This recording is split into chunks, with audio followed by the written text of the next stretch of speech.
আমি ডক্টর শঙ্কর প্রসাদ ভট্টাচার্য, বালিতে থাকি।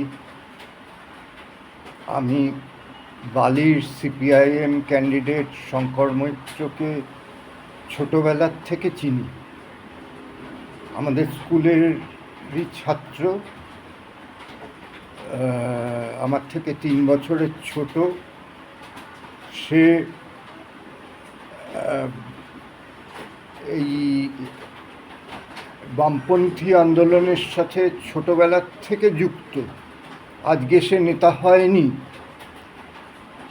আমি মনে করি বালির জনগণ যদি শঙ্কর মৈত্রকে ভোট দেয় তাহলে সুদিন আসন্ন।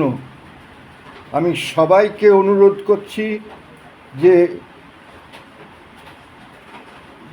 বালি অ্যাসেম্বলি ইলেকশনে শঙ্কর মৈত্রকে বিপুল ভোটে জয়যুক্ত করুন।